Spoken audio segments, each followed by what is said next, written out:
जो देख रहे हो ये मेरी वर्मी कंपोस्ट यूनिट है।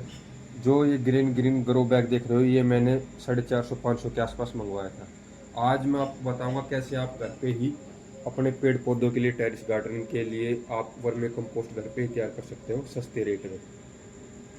ये जो वर्मी कंपोस्ट यूनिट है ये मैं पिछले 2 साल से लगा रहा हूँ, जब से मैंने अपना गार्डन शुरू किया है। बाहर अगर आप वर्मी कंपोस्ट का 50 किलो का अगर कट्टा लेने जाओगे तो आपको कम से कम 500-600 के आसपास मिलेगा, और ये यहाँ पर आपको बहुत ही सस्ते रेटों में मिल जाएगा।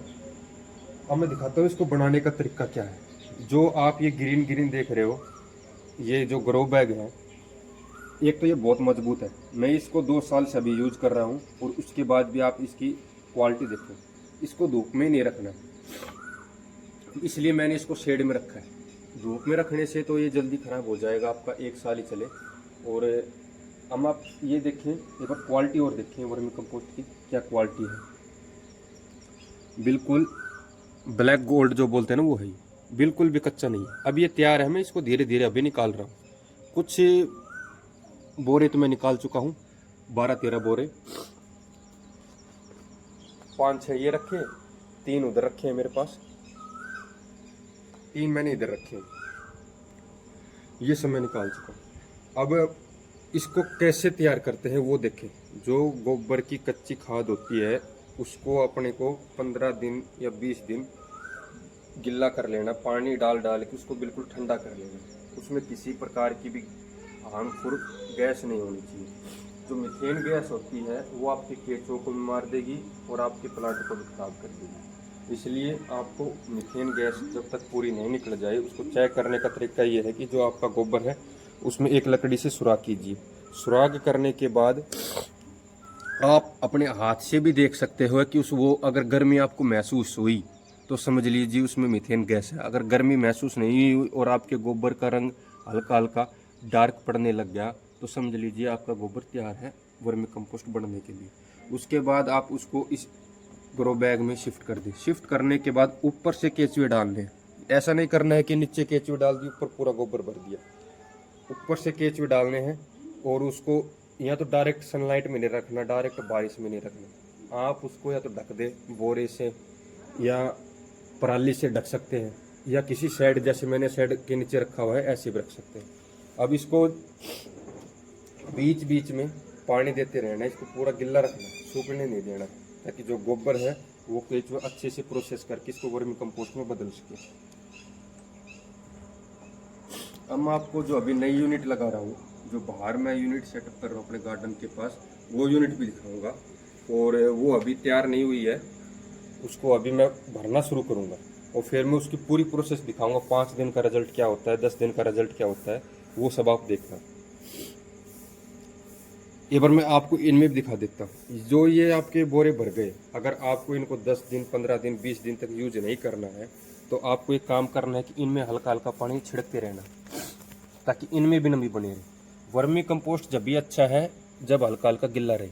अगर वो सूख गया तो वो बेकार हो जाएगा। अगर इसमें केचुए के अंडे होंगे तो आपके केचुए भी इसमें तैयार हो जाएंगे। और इसको निकालने का तरीका क्या होगा, ये आपका 2 महीने में जाके कंप्लीट हो जाएगा। इसका निकालने का तरीका ये होगा, जैसे मान लीजिए ये आपका वर्मी बैग है, 2 महीने में तैयार हो गया, आपको पता चल जाएगा, भुरभुरा हो जाएगा ऊपर से। उसके बाद आपको एक एक लेयर उतारना है। जैसे ये लेयर उतार दिया, ये लेयर उतार दिया। अब जैसे गोबर कच्चा आ गया तो इसको छोड़ देना, वापस ढक देना, पानी छिड़कते रहने देना। फिर 2-4 दिन के बाद ये तैयार हो जाएगा। ऐसे ऐसे करके आपका 10 दिन में ये पूरा वर्मी बेड पूरा आप अपने कट्टों में भर लेंगे। और जितना जल्दी हो उसके निकालने के बाद उतना जल्दी आप इसको पेड़ पौधों में डाल दें। इसके साथ साथ 2 इसमें आप पानी डालेंगे, उसके साथ ड्रेनेज होल के सिस्टम होते हैं, उससे आप अपने जो वर्मी वॉश निकलेगा उसको भी कलेक्ट कर सकते हैं। वर्मी वॉश को वही बात है कि 50% वर्मी वॉश तो 50% आपका वाटर होना चाहिए। जो लिक्विड फर्टिलाइजर की तरह मैंने जो बताया था वैसे ही होगा। और इसमें भी आप देखिए अच्छी खासी इसमें 6 नेट दे रखी है, 6 नेट दे रखी है, जिनका काम ये है कि एयर वेंटिलेशन, केचुओं को अच्छी खासी एयर वेंटिलेशन। एक ये है, एक बीच में है, एक सबसे लास्ट में है। 6 एयर वेंटिलेशन दे रखी है। ये देखिए क्या लास्ट एक वहाँ पर है, एक ये बीच में ये रही। ये 6 एयर वेंटिलेशन है। इनका काम यही है कि केंचुओं को जो एयर फ्लो है आपके गोबर में बना रहे, केंचुओं को अच्छी खासी ऑक्सीजन मिलती है, अपना काम वो अच्छे से करते हैं। एक, गोबर आपकी कच्ची नहीं होनी चाहिए। दूसरी बात, आपकी जो वर्मी बेड है वो किसी शेड के नीचे होना चाहिए, डायरेक्ट सनलाइट या डायरेक्ट वाटर की उसमें नहीं होना चाहिए। अगर वाटर तो चल जाएगा, किसी शेड के नीचे है तो उसको ढक के रखना, बोरों से ढक दो या कैसे ढक दो। और अब मैं आपको दिखाता हूँ जो मेरी बाहर वाली यूनिट है वो कैसी है। भैया हद हो गया। बैग आप देख रहे हो ये उससे छोटा है, और ये भी मैंने उसके साथ ही ऑनलाइन मंगवाया था। इसमें भी हम अब नया गोबर डालेंगे। गोबर ठंडा हो चुका है, उसके बाद इसमें डालेंगे। उसके बाद ऊपर से केचुए छोड़ के इस पर मैं पराली या बोरी की जो जूट की बोरी होती है उससे ढक दूँगा। नीचे आप इसमें पत्ते भर सकते हैं, या जो आपके किचन वेस्ट है जो भी कुछ है आप वो भर सकते हैं। मैं इसमें ड्रेनेज होल दिखाना चाहूँगा आपको। एक बार आप ये देखिए ड्रेनेज होल, ये देखिए जो आप ये देख रहे हो ना, ये ड्रेनेज होल है। अब इसी में पाइप लगाकर आप यहाँ पर नीचे कोई बाल्टी या कुछ ऐसा रख देंगे ना, तो उसमें आपका वर्मी वो पूरा इकट्ठा होता रहेगा। वो भी आपको लिक्विड फर्टिलाइजर के रूप में काम करेगा और वर्मी कंपोस्ट आपका हो जाएगा। खाद देने का तरीका मैं आपको बता ही चुका हूँ कैसे खाद देना है। पेड़ पौधों से 1 से 1.5 फीट की डिस्टेंस पर खाद देना है, वो मैं सब आपको बताता हूँ। अब मैंने आपको बता दिया कि आप कम बजट में कैसे तैयार कर सकते हो।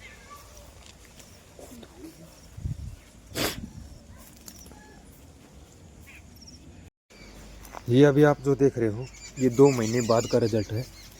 ये देखिए खाद बिल्कुल जो ब्लैक गोल्ड बोलते हैं वो है, बिल्कुल तैयार हो चुका है, बिल्कुल गल चुका है। किसी प्रकार का कोई भी स्मेल नहीं आएगी खाद के गलने के बाद। और जो आपको इधर थोड़ा खरपतवार दिखेगा, ये देखिए बिल्कुल ब्लैक हो चुका गल के। इस प्रकार आप 2 महीने को अपने घर पे ही वर्मी कंपोस्ट तैयार कर सकते हो। ये देखिए। अगर इसके अलावा भी आपको किसी और प्रकार की कोई जानकारी चाहिए तो आप मेरे चैनल पे बने रहें। चैनल पर लाइक करें, सब्सक्राइब करें, शेयर करें, और कमेंट में अगर किसी की कोई इंक्वायरी है, किसी को कोई सजेशन है, ज़रूर दें। धन्यवाद।